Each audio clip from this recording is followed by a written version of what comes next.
Hello everybody and welcome back to episode 2 of the Dwarf Mage. Let's get right on with this. So like I said last time, the game is World of Warcraft. It's an MMORPG. That stands for Massively Multiplayer Online Role-Playing Game. Massively multiplayer because unlike normal multiplayer games where you're maybe playing with 16 people, this one you're playing with multiple thousands in the same place at the same time. It's an online game, so you have to be connected to the internet to play, and it's an RPG, a role-playing game. World of Warcraft actually takes it to the next level. It's not mine. Where the role in which you play is very important. In this case, we're a mage, and we are a damage dealer. Let everything load here so that we can get on with the walkthrough. In this episode, we're going to be getting 5 quests done, 5 whole quests, and hopefully we'll squeeze in a tour of Anvilmar too. So let's get right on with it. We're going to take our first quest from Joran Ironstock here, the local mountaineer captain. The quest is called "Give 'em What For," and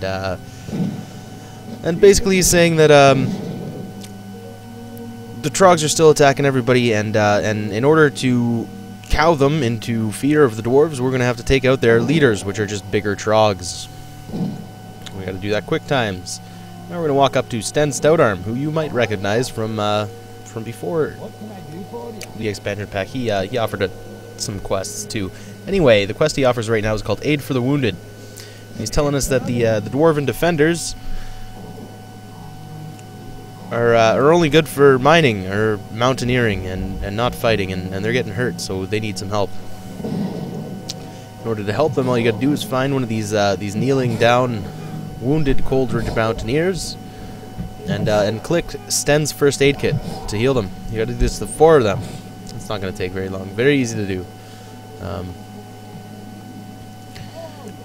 They're all over the place, it seems. The second quest that we got going down right now is to kill. Oh, look at that guy. Oh, very nice, Rockjaw Goon.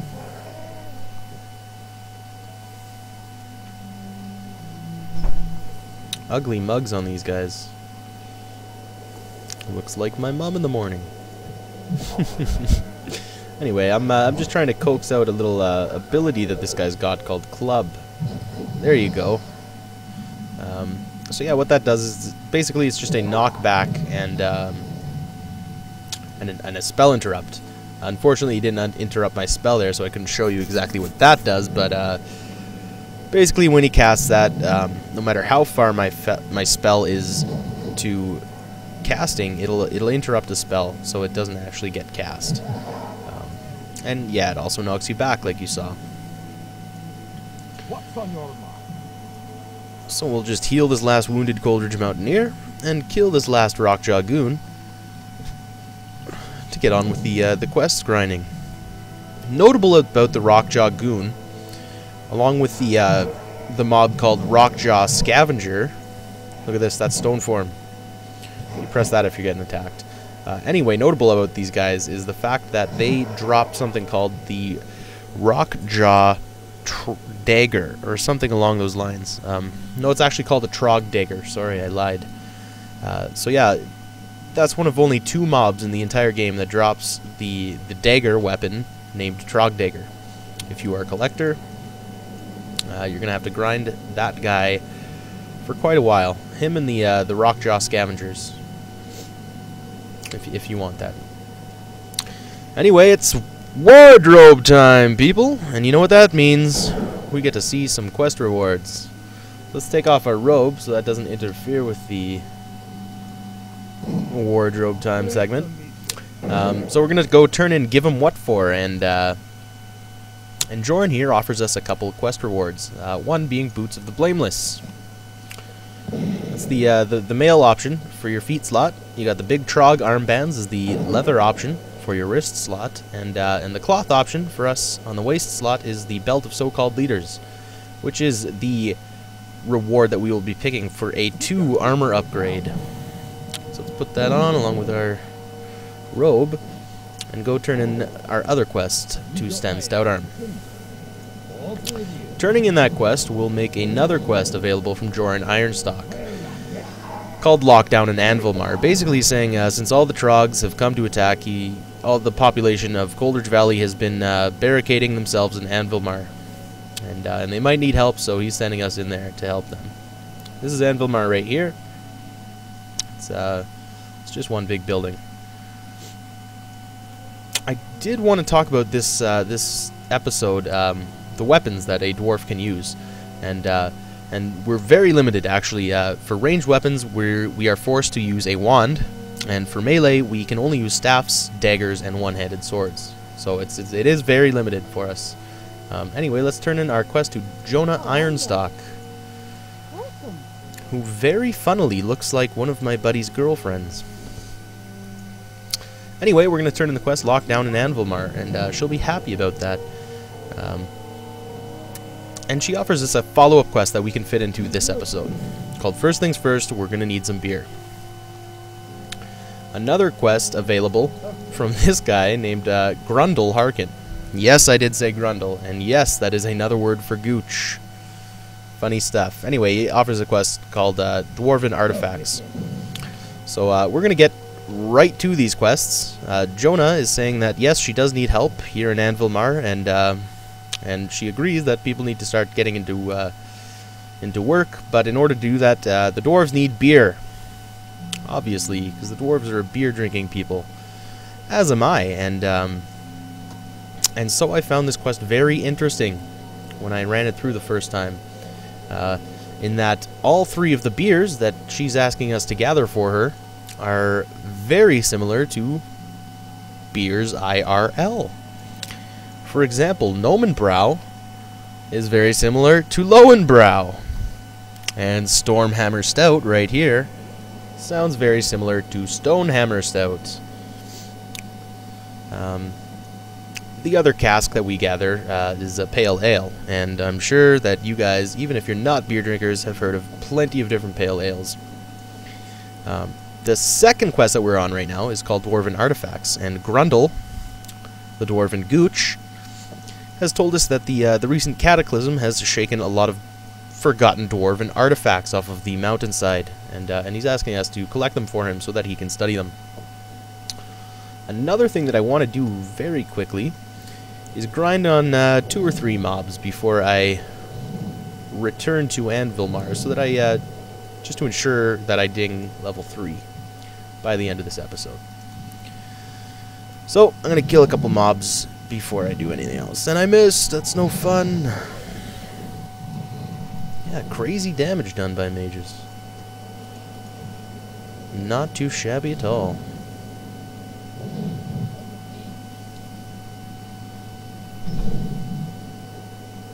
There we go. That ought to do it for us. Oh, we've got a rabbit's foot. That's actually a pretty cool item. In that lots of people say that it gives you extra luck in finding drops and in dodging attacks.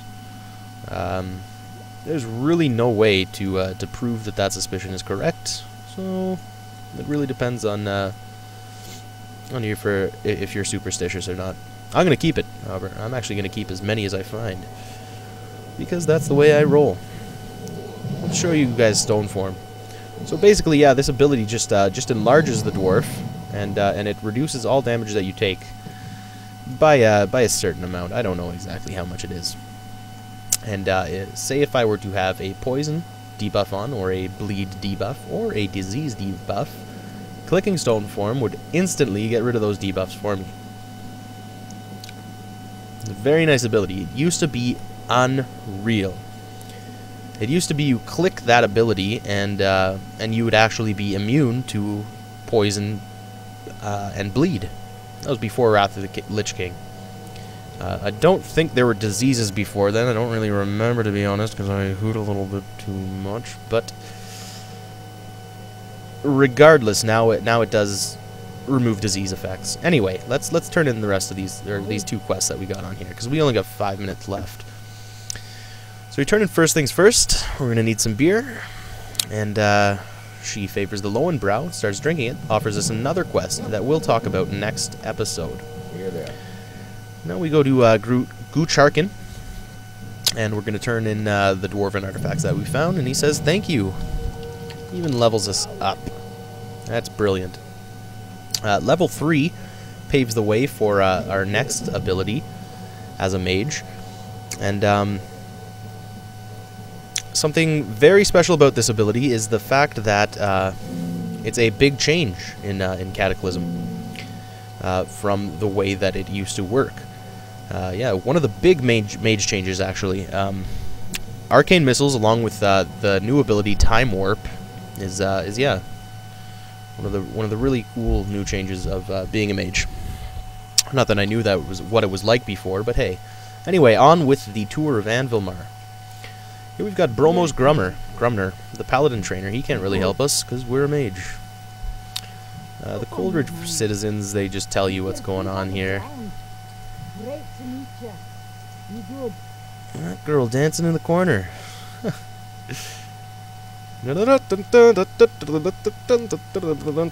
Alright, anyway. Let's get on with it. This is Thorgus Grimson, the hunter trainer. Oddly enough, he doesn't have his bear pet around. Bears are the default pet for dwarven hunters.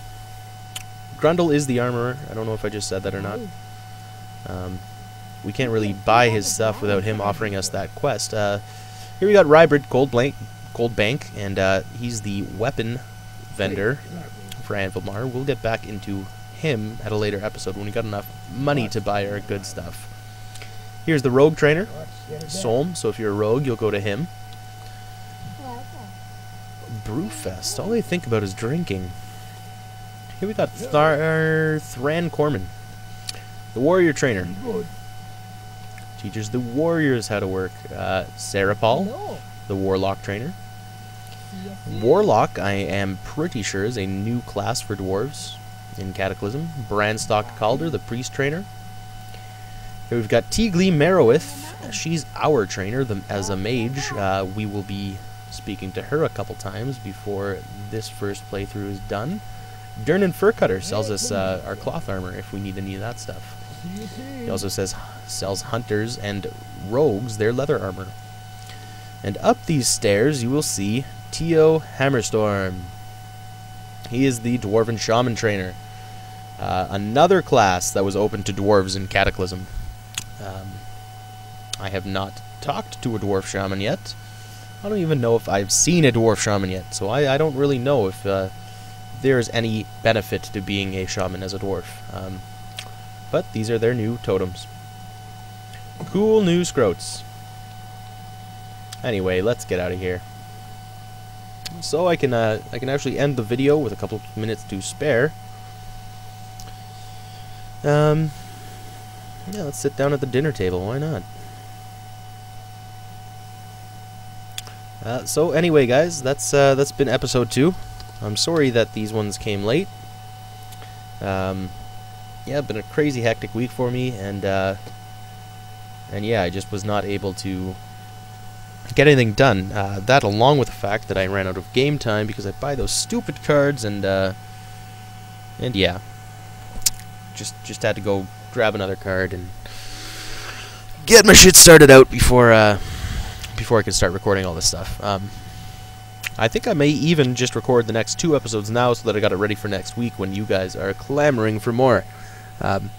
Until then, guys, yeah, I will see you. And next week I actually hope to have Coldridge Valley done, because I got to do a bunch of gnome run-throughs too. I hate gnomes. I'm not going to look forward to that, but hey. All for the spirit of completionism. Anyway, guys, I'll see y'all in a bit. Post, comment, like, subscribe. Slip. Peace.